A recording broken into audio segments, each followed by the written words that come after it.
Welcome to tonight's edition of Homework Help with Miss Nami. We're going to be doing operations with radicals, and we'll do a couple problems from each of number 1, 2, and 4 on the homework. As always, let's start with a quick refresher on our basic skills to make sure we're comfortable with the lesson. So starting over on the left, if I want to do the square root of 27, see if this comes back. We'll need to break down 27 into its factors, so that's like 9 times 3, and break it down all the way until it doesn't go anymore. And then we're interested in pulling out pairs. So this pair of 3's will kind of escape from under the square root as a single 3. And what we're left with inside the square root is this kind of loner 3, all by itself. So our answer will be 3 root 3. Now in my class, I like to do it a little bit differently, but we'll get the same answer. We use the ladder method. So we need to identify the smallest number that goes into 27. It's not going to be 2 because 2 doesn't go into 27. 27 is an odd number. But 3 goes into 27 9 times. And then 9 breaks down because 3 goes into 9 3 times. Now 3 doesn't break down at all, so we're done here. But again, we're interested in pulling out pairs. So I have a pair of 3's, so they come out as one number.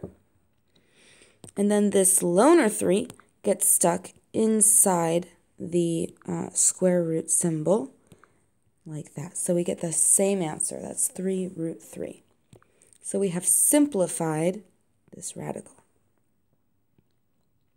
The next problem says the cubed root of 24. So what I want you to recognize here, the big difference is that now we have a cubed root, whereas before the invisible root here was 2, the square root. This invisible 2 was telling us to pull things out in groups of 2, which is why we pulled out this pair of 3's.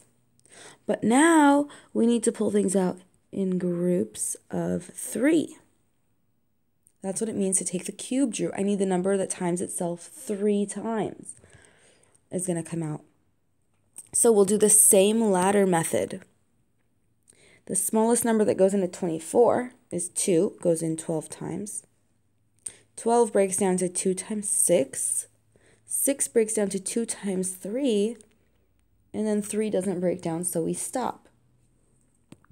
So again, now we're pulling things out in groups of 3. So we'll circle this triplet. So they will come out together as one number, just 2. And then we're left with this kind of loner 3 that stays inside the radical. Now have a look. This answer is actually missing something super important. Back at the beginning of the problem, we started with the cubed root of 24. But now we don't have a number, so that's incorrect. This is not the right answer. You have to remember to put the cubed root in there. These are different answers. This one is incorrect because it's missing the cubed. It's missing that little 3 there. And this is our correct answer. 2 cubed root 3. That's how we pronounce this. Okay, let's practice a multiplication problem. Stay with me. I have 3 root 5 times 2 root 10. So the way this works is these outside numbers multiply together. So on the outside, I'm going to have 3 times 2. And then the inside numbers also multiply together inside of the radical. So inside the radical, I have 5 times 10. So if you want to do this mentally, 3 times 2 is 6. You could just go straight. You can kind of bypass this step and immediately go 3 times 2 is 6 on the outside. Then the inside number would be 5 times 10, which is 50. But not so fast. This isn't our final answer because we can actually simplify root 50. So let's go off to the side and rewrite root 50. We'll use the ladder method again to break it all the way down. So 2 goes into 50 25 times. Then 5 goes into 25 5 times, and 5 doesn't break down at all. So I'm going to rewrite the root 50 if I'm pulling out pairs, because that's the square root. I'm going to rewrite root 50 as 5 root 2. So notice what I've done. I've just rewritten the highlighted portion. But there's a 6 out in front. What am I supposed to do with that? Well, between the 6 and the root 50, there's actually an invisible multiplication sign. Just how, like, if I have 6x, I'm really multiplying 6 times x. Similarly here, I have 6 times the square root of 50. So I need to bring down the 6 and put a multiplication sign between them. This is really 6 times root 50, or 6 times 5 root 2. Now our outside numbers, as we said before, our outside numbers always multiply together. So 6 times 5 is 30. And then root 2 stays by itself. So this is our final answer, 30 root 2. Okay, now that we've discussed some of those basic skills, let's start our problems. So number 1C says root 45 times root 20. So my advice to you is, instead of multiplying, so what I just taught you right now is that the inside numbers multiply together. And so you're going to do 45 times 20 inside, which is actually 900. But good luck breaking down 900 all the way. It's a big number. My advice to you, the faster way to do this is break them down first. So simplify root 45. And then separately simplify root 20. So let's first do root 45. The smallest number that goes into 45 is 3. 3 goes into 45 15 times. 3 goes into 15 5 times, and 5 doesn't break down, so we're done. So check this out. Root 45 is really, if I'm pulling out pairs, because there's an invisible 2 there, is really 3 root 5. Multiplying that with root 20. So just like how we broke down root 45, let's break down root 20. 2 goes into 20 10 times, and then 10 breaks down to 2 times 5. So root 20 can really be rewritten as 2 root 5. And now we have a problem that looks a lot more like this one right over here. We have 2 radicals being multiplied together. Well, we know that the outside numbers multiply. That'll give us a 6. And then the inside numbers will also multiply. That'll give us square root of 5 times 5 is 25. Now you might say, Miss Name, I'm done. I did all the multiplication. But I would have to tell you, actually, there's one more step. If you can simplify the radical, you always must simplify the radical. So root 25, well, the square root of 25 is 5. So we have to rewrite that. And we're multiplying that, remember, with the 6 out in front. So really I'm dealing with 6 times, instead of root 25, it's 6 times 5. Our final answer is 30.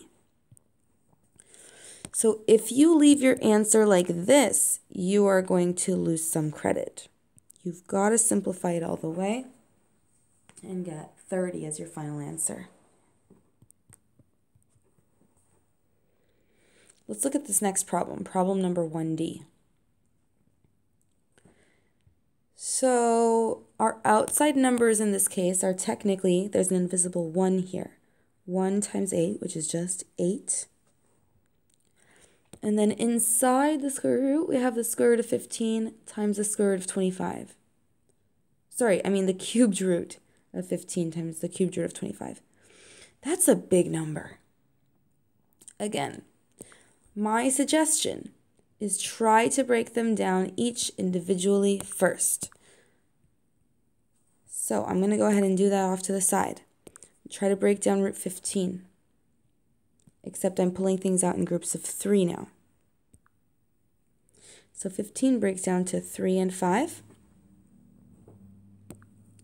So actually it doesn't simplify.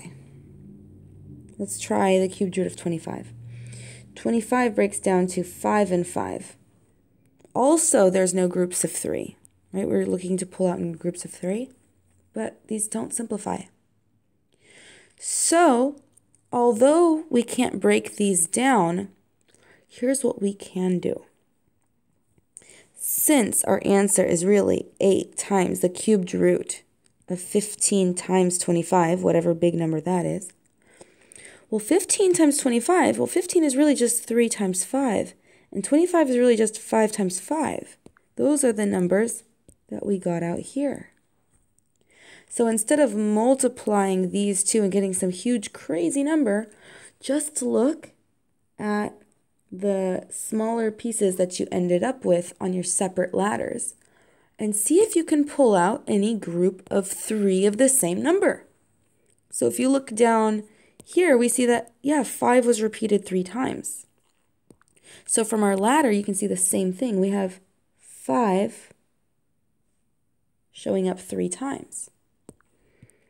So we can just write this as 8 times the cubed root of,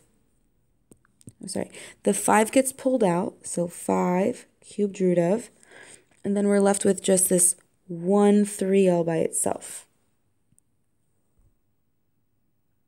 So notice we didn't even have to multiply 15 times 25 to get a crazy big number, because we're interested in the smallest pieces it breaks down to and looking for groups of 3. So now we just need to multiply these outside numbers, and we're going to get 40 times the cubed root of 3. And that, my friends, is our final answer.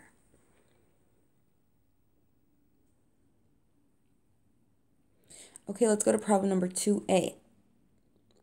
Here's where this is super different. Now, I am not multiplying these two numbers. It doesn't say 4 root 3 times 7 root 3. If it did, my answer would be 28 square root 9. And then I would rewrite the square root 9 as 3, and then I would do 28 times 3 for my final answer. But this isn't a multiplication problem. This is an addition problem. So when we're adding, I want you to think of this like as if the root 3's are like an x. Think of it this way. It's like 4x plus 7x. What we're doing here is we're combining like terms. So 4x plus 7x would give us 11x. In the very same way, if I have 4 root 3's and I add on 7 root 3's, then I have a total of 11 root 3's because I just added 4 plus 7. I combined like terms. So how did I know that these were like terms? Well, because I looked at the radical. They both were root 3. So I just added the coefficients. So that's how we're going to do these problems, is treat the radicals as if they're like terms. So you want to see if they have the same radical. If so, then you can combine them. So another example, if I had 6 root 2 plus 8 root 2, check if these are like terms. So see if the number under the radical is the same. They are like terms, so we're just going to add the coefficients. 6 plus 8 would be 14 root 2. Let me show you an example where you couldn't combine them. So this is a yes, you can combine. This would be like no, you cannot combine. And that would be something like 6 root 3 plus 2 root 2. These are not like terms. And how did I know that? Because the numbers under the radical are not the same. Root 3 is not the same as root 2. This is like saying 6x plus 2y. Right? These are different numbers. So these are different values. So we wouldn't combine 6x and 2y, we would just leave our answer as 6x plus 2y. It can't be simplified. We can't combine them. So in this case, 6 root 3 plus 2 root 2 cannot be combined. And you would leave your answer just like this. There's nothing to do here. Okay, so keep that in mind. We're going to treat these like terms. So with that said, let's go on to problem number 2D. So this was our answer to 2A. Let's look at 2D. Just by looking at it, you can see that we already have two like terms. I have the negative 3 root 5 and the negative 6 root 5. These are like terms. The one that's not similar is root 75 because it has a different number inside the root. But before you make any hasty judgments, I want you to simplify all your radicals first. So root 5 can't be simplified, but root 75 can be. So off to the side, you'll do your ladder. So what goes into 75? Well, 3 goes into 75 25 times, and then 5 goes into 25 5 times. And so I'm going to rewrite root 75 as 5 root 3. And everything else, I'll copy it down. That's minus 3 root 5 plus 5 root 3. I just rewrote that. And then minus 6 root 5. So as you can see, we still have the same situation where we have our like terms are minus 3 root 5 and minus 6 root 5. They're like terms because of the radical, so we're going to add the coefficients. I have negative 3 minus 6. That gives me negative 9 root 5. And then this guy didn't combine with anything, so we just leave him off at the end, plus 5 root 3. And that would be our final answer. We can't combine these any further. Let me show you a small side problem. If I have root 3 plus root 27, are these like terms? Clearly they're not. These are different numbers, right? But what if I told you you actually can combine them?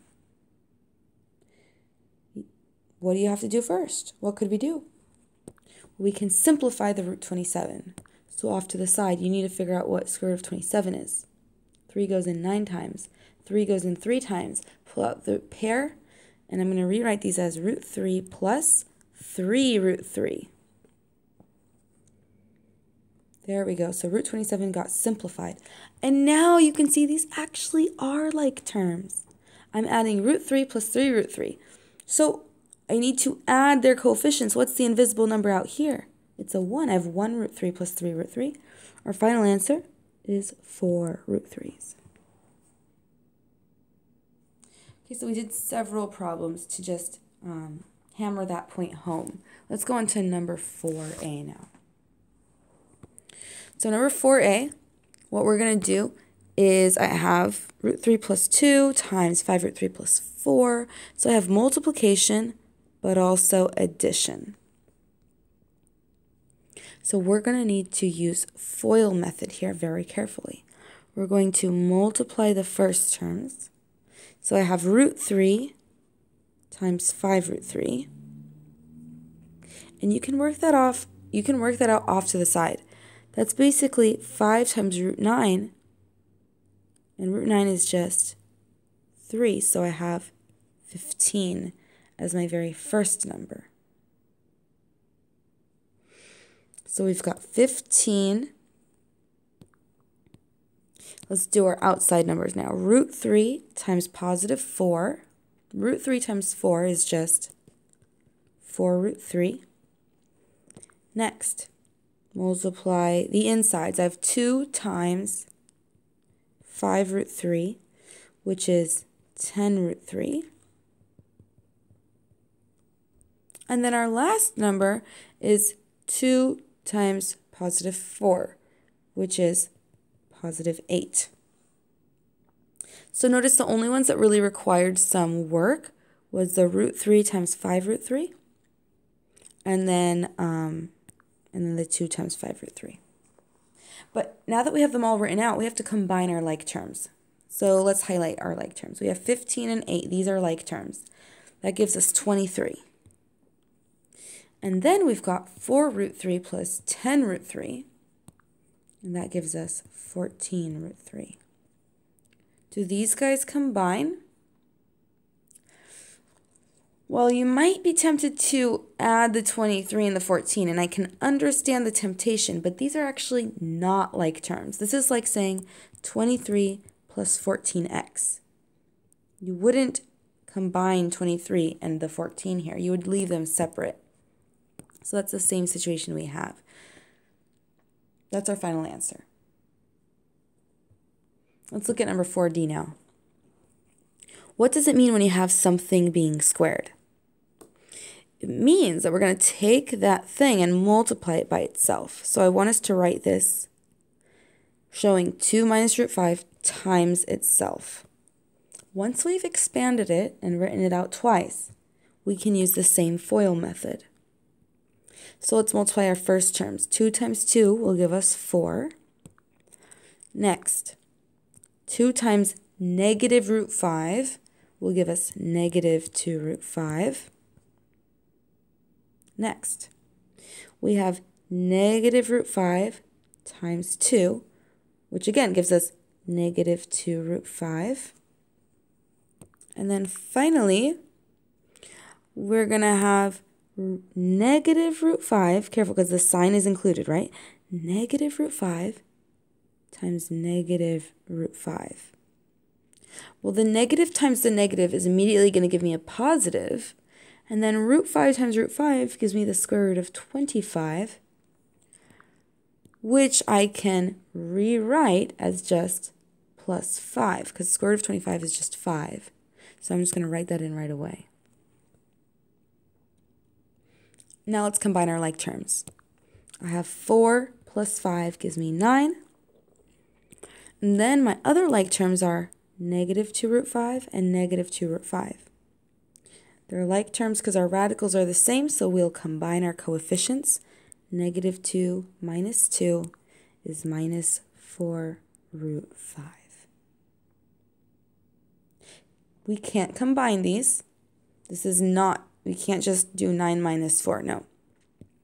This is like saying, again, like 9 minus 4x. You would leave your answer like this. Similarly, we would leave our answer just like this, 9 minus 4 root 5.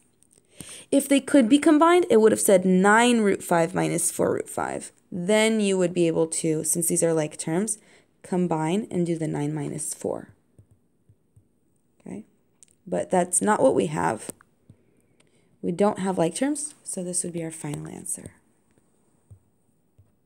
All right, I hope that that was helpful, and I'll see you guys tomorrow.